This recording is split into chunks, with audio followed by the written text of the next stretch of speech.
Bonjour à tous. L'actualité nationale est marquée par l'ouverture de la campagne électorale pour les élections présidentielles. Les 10 candidats ont 15 jours pour séduire le plus d'électeurs possible. La commission électorale indépendante a appelé à la citoyenneté, au civisme et à la discipline en cette période particulièrement sensible.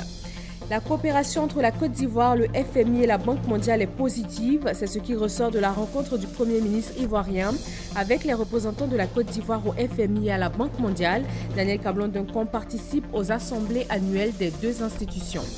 Et puis, le CHU de Cocody dispose d'un centre de consultation et de traitement bucco-dentaire. Il est cependant peu connu des populations et donc très peu fréquenté. Il est pourtant à la pointe de la technologie et offre des services de qualité. Merci d'être avec nous sur RTI 1. Bienvenue dans le 13h de ce vendredi.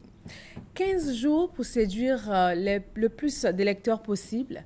Du vendredi 9 octobre au vendredi 23 octobre, les 10 candidats à la présidentielle du 25 octobre sont en campagne depuis hier minuit. Le président de la commission électorale indépendante a procédé à son ouverture officielle. Je vous propose d'écouter Youssouf Bakayoko.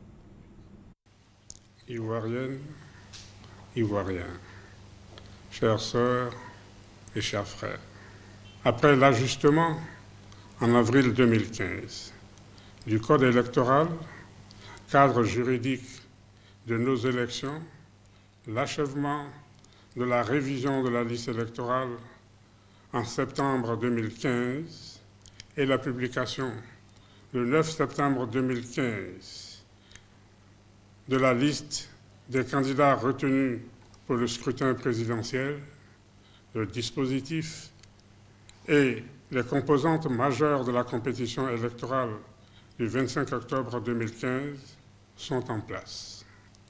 La dernière étape, avant la tenue du scrutin proprement dit, celle de la campagne électorale officielle, s'ouvrira vendredi pour une durée de 15 jours. En application des dispositions du décret numéro 2015-619 du 9 septembre 2015, la campagne électorale pour l'élection du président de la République débutera le vendredi 9 octobre 2015 et prendra fin le vendredi 23 octobre 2015 à minuit.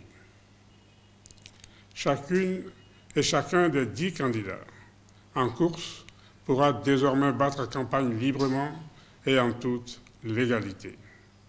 La commission électorale indépendante voudrait donc en appeler à l'esprit de civisme, de discipline et de non-violence de tous, électeurs ou non, pour le développement dans un climat apaisé de cette phase sensible du processus électoral.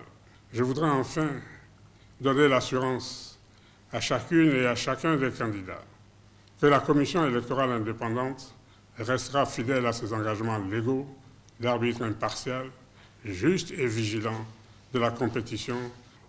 Bonne chance à toutes et à tous. Vous venez de voir le président de la commission électorale indépendante. Il appelle candidats et militants au civisme et à la discipline pour la période de campagne électorale qui vient de s'ouvrir.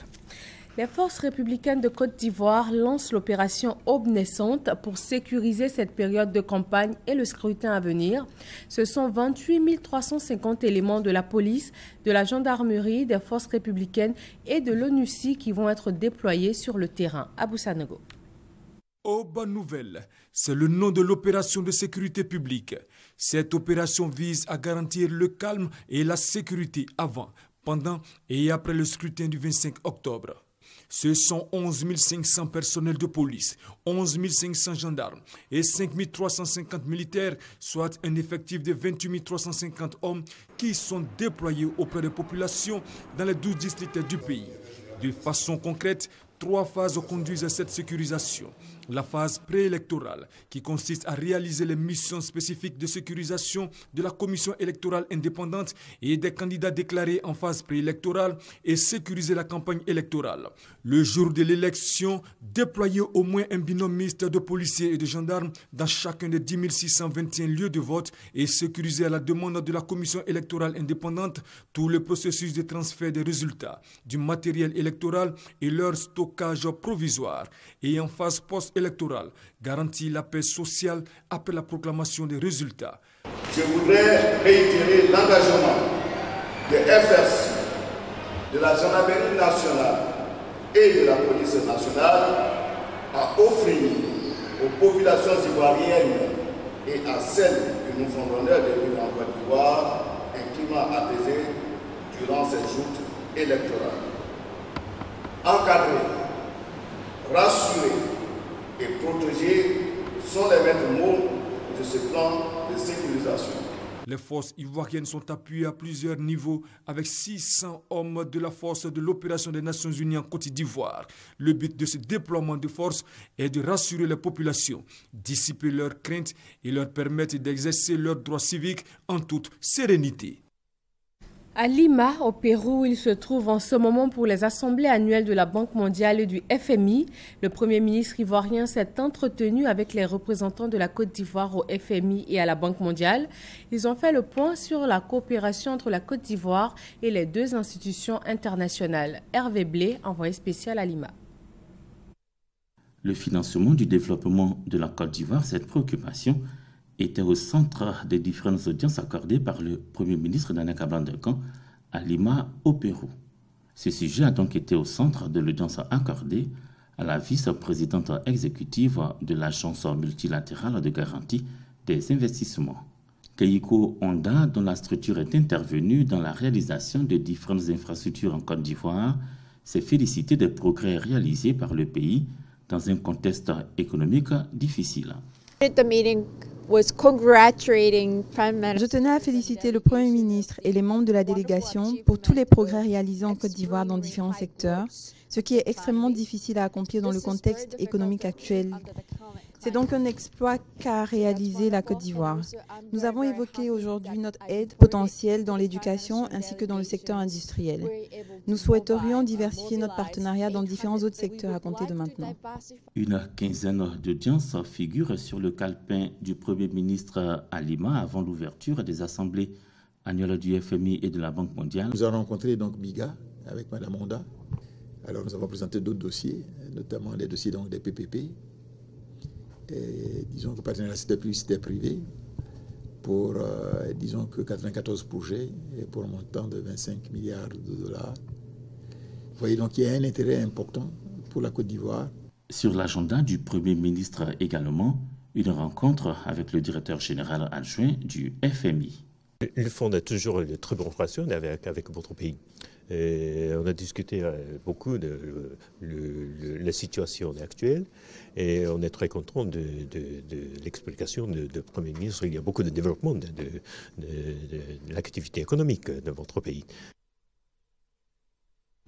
Les populations du village de Kouakwassikro dans le département de Tiébissou ont désormais un centre de santé.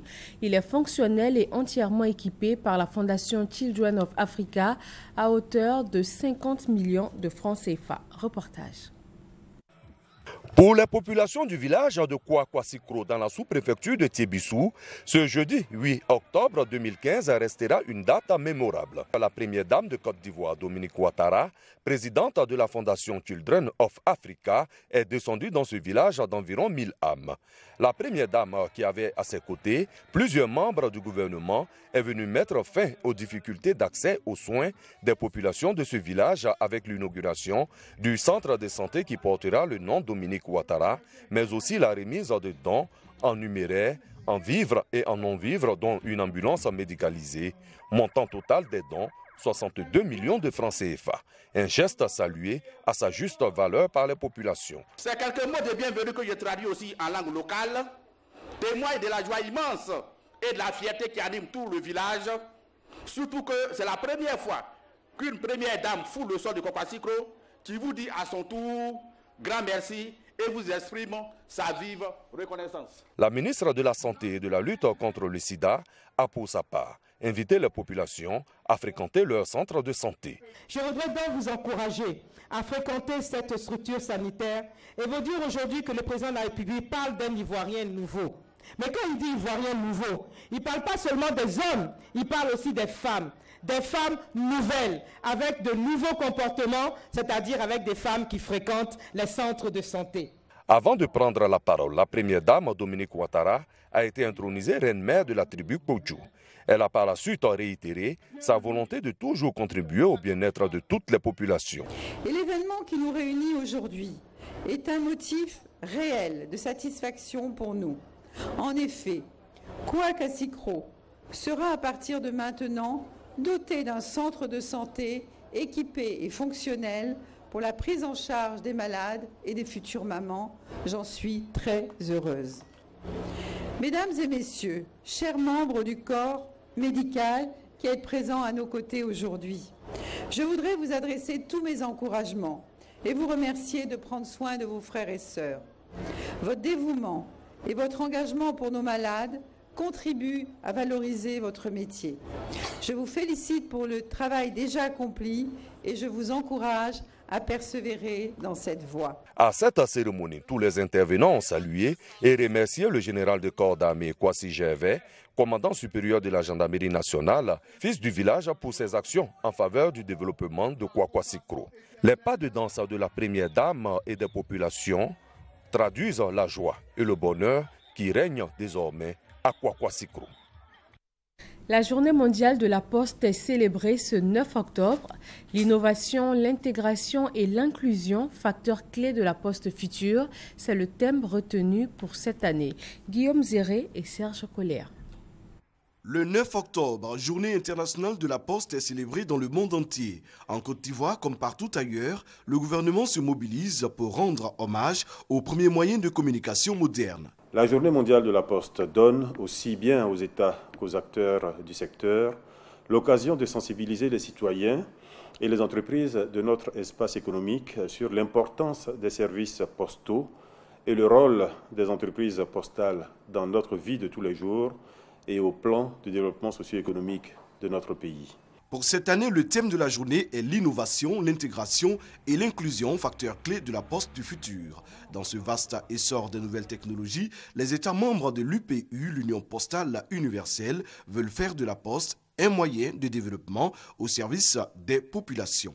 En Côte d'Ivoire, la politique de développement du pays, mise en œuvre au cours des 4 dernières années sous le leadership du président Alassane Ouattara, a accordé au secteur postal une attention toute particulière.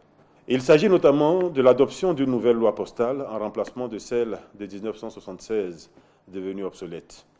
Cette nouvelle loi consacre la libéralisation du secteur et donc l'ouverture de celui-ci à la saine compétition en vue de libérer les énergies et créer encore plus de valeur au profit des populations ivoiriennes. Cette ambition passe par le respect des nouvelles exigences. Si la messagerie électronique, apport important des TIC au développement sociétal, a fait perdre à l'activité courrier postal son lustre d'antan, il devient indéniable que le commerce électronique crée des opportunités fabuleuses pour toutes les postes du monde. Il s'agit là de nouvelles opportunités sur lesquelles les postes doivent investir pour améliorer leur compétitivité. Cette journée marque également la date anniversaire de l'UPU, l'Union postale universelle, deuxième plus ancienne institution des Nations Unies, créée en 1874 à Berne, en Suisse. Le financement des infrastructures routières est une priorité nationale.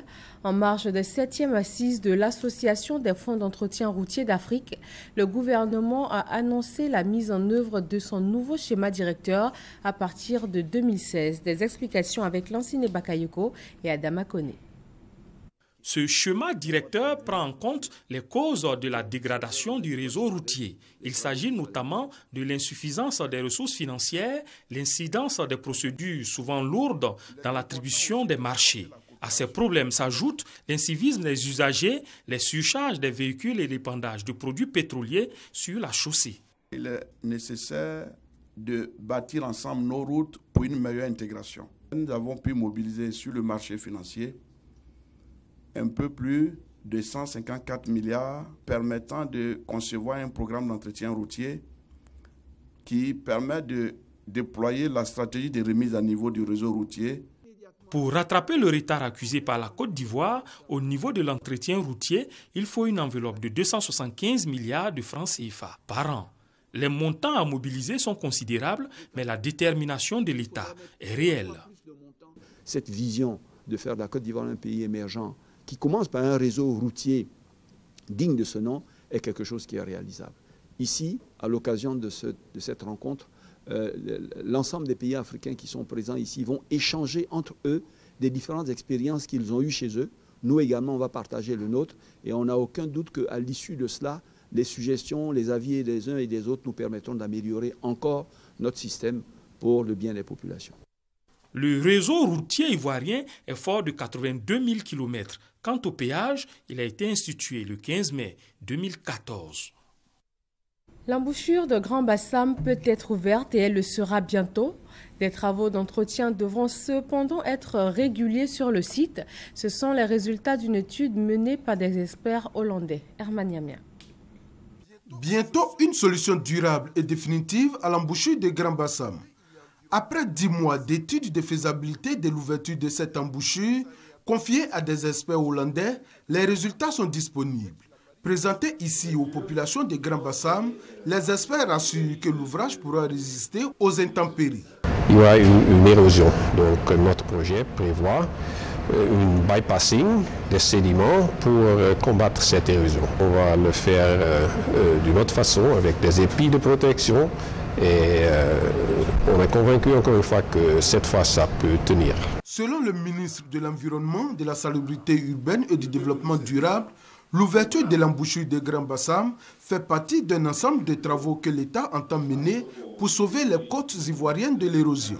Tout ça, c'est un ensemble. Depuis la lune est brillée, la paix de Cocodico, vous voyez, c'est 100 milliards qui sont déjà mis de côté, de là-bas jusqu'à ici. Donc maintenant, il s'agit de faire le choix de l'entreprise et on ne doit pas se tromper. Il faut qu'on regarde bien qui peut faire quoi. Parce que ça va coûter tellement cher qu'on ne pourra pas venir recommencer. Les travaux, selon les experts, vont durer 6 mois. De quoi rendre les populations heureuses, elles qui attendent l'ouverture de l'embouchure depuis plusieurs années. Le gouvernement, depuis longtemps, a travaillé à l'évolution, n'est-ce pas, de la solution de l'ouverture de cette embouchure. Et aujourd'hui, nous avons été patients tout ce temps-là. Nous voyons que la fin est proche. Alors évidemment, nous continuons d'être patients. 5 tentatives d'ouverture de l'embouchure de Grand Bassam se sont avérées infructueuses. Cette fois-ci, les experts suggèrent qu'une fois les travaux achevés, l'entretien se fasse au moins une fois par trimestre. Direction la Nawa, dans le sud-ouest du pays, 371 projets individuels et collectifs ont été financés à hauteur de 87 millions de nos francs. Les jeunes de la Nawa, bénéficiaires du financement, ont reçu leur chèque des mains du ministre chargé de la promotion de la jeunesse et de l'emploi des jeunes. Le reportage de Serge Coléa. Les jeunes de la région de la Nawa, initiateurs de 371 projets, bénéficient du soutien du gouvernement. Le ministre délégué auprès du président de la République, chargé de la promotion de la jeunesse et de l'emploi des jeunes, Sidi Touré, leur a remis leurs différents chèques. Les prêts ont été accordés pour des projets individuels ou collectifs dans presque tous les domaines d'activité. Ainsi, les jeunes de Soubré ont obtenu 35 millions de francs CFA pour 165 projets. Ceux de Gueyo, 20 millions de francs CFA pour 47 projets, Buyo, 12 500 000 francs CFA pour 46 projets et Meyagi, 20 millions de francs CFA pour 116 projets, soit un total de plus de 87 millions de francs CFA pour les 371 projets de la région. Au nom des récipiendaires, Kone Moussa a salué l'action et pris l'engagement de faire en sorte de ne pas rompre la chaîne de solidarité. À Bodokro, dans le département de Béoumi, les populations ont désormais accès à l'eau potable. Un château d'eau de 19 000 m3 a été érigé pour approvisionner la ville. Léon Pro. De l'eau, source de vie, désormais en quantité et en qualité à Bodokro, à partir de ce château d'une capacité de 19 000 m3. La réalisation de cette infrastructure, démarrée en 1998 par le conseil municipal, n'a pu s'achever que cette année grâce au président de la République. Il a financé les travaux à travers le PPU, le programme présidentiel d'urgence. Un soulagement donc pour les populations. Elles pourront tourner la page des difficultés d'approvisionnement en eau. D'autres ont le droit d'avoir aussi le matin et d'autres le soir. Parce qu'on ne peut pas avoir toute de l'eau au même moment. Quand nous allons à la pompe, on se met à rang. Et si ça me trouve le tout, je vais puiser soit 4 cuvettes. Une autre personne doit puiser 4 cuvettes. Ce n'est pas suffisant. Le château d'eau nous arrange. Quand je vois ma population danser, chanter, crier, même pleurer parce qu'ils viennent d'avoir de l'eau, je suis l'homme le plus heureux. Déjà 300 ménages abonnés à l'approvisionnement en eau potable, un chiffre dont se réjouissent le maire de Bodokro et le préfet de Béoumi qui exhortent les populations à payer leurs factures d'eau. Quant au ministre Sidi Touré qui a procédé à la mise en service du château d'eau, l'infrastructure constitue le début de la réponse à la question de développement de Bodokro. L'eau fait partie des priorités que le chef de l'État inscrit dans son engagement vis-à-vis des populations. Après l'eau, l'électricité, nous aurons le temps de faire face à toutes ces requêtes-là. Érigée en sous-préfecture en 1971, Bodokro, qui compte plus de 20 000 âmes, est devenue commune en 1985. Vivrier pour 1000 jeunes est un projet initié dans le département de Sassandra. Il entre dans sa phase active avec la distribution des intrants et semences sur les parcelles octroyées par les villages. Chantal Akanda. 1000 jeunes de 50 villages de la sous-préfecture de Sassandra sont en train de réussir le pari de l'insertion sociale, de la sécurité alimentaire et de la lutte contre la pénurie de vivriers dans le département de Sassandra. Initié il y a quelques mois, le projet d'insertion sociale de la jeunesse rurale de Sassandra par la production de vivriers est dans sa phase active. Récemment, avec l'appui de l'ONUCI, des semences de gombo, de tomates ainsi que des produits phytosanitaires ont été distribués au groupe des jeunes qui ont adhéré au projet. Le directeur régional de la promotion de la jeunesse s'est donc rendu sur les parcelles octroyées par les notables de 50 villages pour constater la mise en œuvre du projet. Il y a une rareté, voire une absence totale du vivrier et du maraîcher sur le marché de Sassandra. Le deuxième constat est que les jeunes sont dans la déperdition totale. Donc nous avons bien voulu résoudre ce problème-là en initiant ce projet qui consiste à exploiter 2 hectares de vivriers dans tous les 50 villages de la sous-préfecture de Sassandra. Les jeunes ruraux bénéficiaires de ce projet ont salué cette initiative. Avec tous ces différents produits qui sont venus nous donner là, en tout cas, nous leur promettons que ce projet-là, nous allons mettre ça en pratique. Ce projet vivrier pour 1000 jeunes est encadré par la NADER, le CNRA et la Direction régionale de l'agriculture. L'Union des jeunes du canton Dri dans la sous-préfecture de Guibérois prône la paix et la non-violence en cette période électorale. Ces jeunes ont décidé de porter leur message de paix et d'union partout dans le canton. Thérèse Yoboué. Zoa est un village centre du canton Dri dans la sous-préfecture de Guibérois, région du Gord. En recevant Maurice Kakou-Dikaoué au cours d'un rassemblement, les jeunes de ce canton ont décidé de tourner le dos à la violence, au conflit engendré par les politiciens. Ils optent donc ainsi pour un développement harmonieux de leur localité. Ils ont profité de cette occasion pour présenter des doléances, entre autres l'équipement de leur centre polyvalent en matériel didactique, du matériel de salubrité pour le village, une décortiqueuse broyeuse pour les femmes, et le reprofilage des pistes, la réhabilitation de la maternité. Maurice Kakou-Dikaoué a, lui, promis d'envoyer ces jeunes à l'école de Yakoli Dabo, célèbre village de Marcel Zadikessi, afin de booster le développement du canton Dri. Nous sommes quand même dans une zone qui est souvent difficile et aujourd'hui des jeunes se retrouvent et veulent s'organiser. Donc je leur ai passé un message d'espoir et surtout pour leur demander de se mettre au travail pour produire des richesses. C'est la richesse qu'on partage, on ne partage pas la pauvreté. Auparavant, Le député de Guibéroua d'Yango, Galibré, a exhorté les populations à continuer sur la voie qu'elles ont choisie, la voie du développement. Le CHU de Cocody dispose d'un centre de consultation et de traitement bucco-dentaire, cependant peu connu des populations. Félix Amani et Pargasoro Kone nous proposent de découvrir ce centre. Le centre de consultation et de traitement odontostomatologique CCTOS est situé au CHU de Cocody. Ce centre est équipé d'une trentaine de fauteuils dentaires, d'appareils de radiographie, des salles de stérilisation et autres accessoires de technologies de dernière génération. Ce centre n'est pas encore fréquenté parce qu'il n'est pas connu. Avant la crise, c'était fermé et juste après la crise, il n'y a pas eu vraiment une campagne de médiatisation.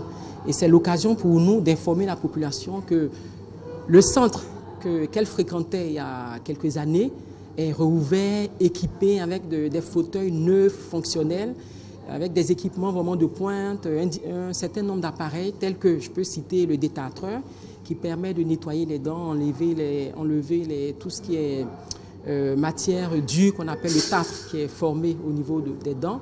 Donc on a tous ces types d'appareils pour nettoyer et rendre vraiment le sourire à la population. Malgré ces équipements de pointe, la population ne fréquente pas assez ce centre, en témoigne le nombre de patients en attente. À peine une douzaine de personnes qui attendent d'être reçues par les dentistes. Ça fait près d'une semaine que j'ai des douleurs à la dent du bas. Donc je suis venue voir le docteur pour qu'il puisse vérifier un peu ce qui se passe. J'ai mal à la dent. Je suis venue pour traiter. Je trouve que le service est bon. Dès que tu arrives, la prise en charge est immédiate. Le centre de consultation et de traitement odontostomatologique CCTOS est installé sur 2 sites. Le pavillon Villasco, situé après l'Institut de médecine légale, et le pavillon INSET en face de la faculté des pharmacies. Le mouvement des femmes pour la paix vient d'investir sa présidente. L'objectif du mouvement, informer et sensibiliser les femmes pour des élections sans violence et une période post-électorale apaisée. Abou Sanogo. La place publique de l'église catholique du village d'Abata a servi de cadre à l'investiture de la présidente des femmes pour la paix. La nouvelle présidente Mobio Aurélie a invité les femmes de Côte d'Ivoire à faire de la paix une seconde religion qui doit nous conduire à des élections apaisées. La marraine de la cérémonie, Sow Mariam, a félicité la nouvelle présidente et demandé aux hommes d'accompagner cette belle initiative. Ce grand geste de patriotisme des femmes qui ont compris que la paix est un préalable au développement. Et nos priorités, c'est de promouvoir la paix. Nous savons aussi que sans la paix, nous ne pouvons rien. Sans la paix, rien ne peut avancer. Donc, notre priorité, c'est de valoriser la paix. Le représentant du parrain Awandoli a prodigué des conseils à ses filleuls tout en les encourageant à préserver et agir dans la paix, philosophie chère au père fondateur de la Côte d'Ivoire moderne. L'Église messianique de Côte d'Ivoire, elle, a prié pour un bon déroulement des élections. Elle a appelé les candidats et l'ensemble des Ivoiriens à la responsabilité et à la retenue. Abou Sanogo. Des séances de prière pour la réconciliation et surtout pour la paix, pour des élections apaisées sans violence en Côte d'Ivoire. L'initiative est de l'Église messianique de Côte d'Ivoire à Akradio. À cette occasion, une délégation des familles et alliés des Grands Ponts a rencontré le président et chef spirituel de cette église, son éminence Akmelasma Étienne, afin de confier la Côte d'Ivoire à l'esprit Josué, fondateur de l'église messianique de Côte d'Ivoire. Cette délégation, conduite par le général Diama Albert, s'est rendue au domicile de son éminence Akmelasma Étienne afin de lui offrir des vivres et non-vivres au nom du président Alassane Ouattara. Après les bénédictions spéciales du prélat, un siège a été allumé pour répandre la paix et demander au Dieu Tout-Puissant, par l'entremise de l'Esprit Josué, de protéger tout le pays et permettre des élections apaisées le 25 octobre prochain. L'ambassadeur d'Arabie Saoudite en Côte d'Ivoire a présenté au nom de son pays ses condoléances aux familles endeuillées par le drame de Mina. Ce sont plus de 1000 musulmans qui ont trouvé la mort lors d'une bousculade au dernier jour du pèlerinage en Terre Sainte d'Arabie Saoudite. Moussa Konaté. La bousculade de Mina, une des notes tristes du Hajj 2015. Le drame a causé la mort de plus de 1000 personnes. La Côte d'Ivoire enregistre plus d'une dizaine de morts et de nombreuses victimes. Les causes pas encore connues, l'ambassadeur du Royaume d'Arabie Saoudite en Côte d'Ivoire rassure. L'incident malheureux qui est survenu à Mina a touché l'Arabie Saoudite plus que tout le monde. Et nous regrettons cet événement. Il y a beaucoup de rumeurs qui circulent à cause de cet incident malheureux. Mais présentement, les investigations sont en cours. Et dès que les résultats seront disponibles, ça sera mis à votre disposition. Selon les dernières indications du ministère de la Santé de l'Arabie Saoudite, il y a nombreux de blessés qui ont déjà quitté les hôpitaux. À l'état actuel des choses, il n'y a pas assez de monde encore dans les hôpitaux. L'ambassadeur du Royaume d'Arabie Saoudite précise que cet accident n'affectera pas l'organisation habituelle du Hajj. Le nombre de pèlerins par pays restera le même. Et le Royaume continuera à faire continuer sur les efforts qu'il fait pour l'amélioration du bien-être des pèlerins. Il n'y aura pas de diminution et chaque pays aura ses quotas. Le Royaume d'Arabie Saoudite a accueilli cette année plus de 2 millions de personnes de 140 nationalités venues accomplir le Hajj. Parmi elles, 4200 pèlerins de Côte d'Ivoire. Plus de 3000 sont déjà rentrés au pays. Notons que le 7e vol de pèlerins ivoiriens est arrivé à Abidjan ce vendredi matin. Nouvelle frappe de la France en Syrie. Le ministre de la Défense Jean-Yves Le Drian affirme que l'objectif a été atteint, un nouveau camp d'entraînement de l'organisation État islamique. Il précise que d'autres frappes suivront contre ces lieux où l'État islamique s'organise. Les premières frappes françaises étaient intervenues le 27 septembre dernier, ciblant déjà un camp d'entraînement de l'EI situé dans l'est de la Syrie. Et voilà pour ce 13h. Merci de l'avoir suivi. Très bonne fin de semaine à vous sur RTI 1.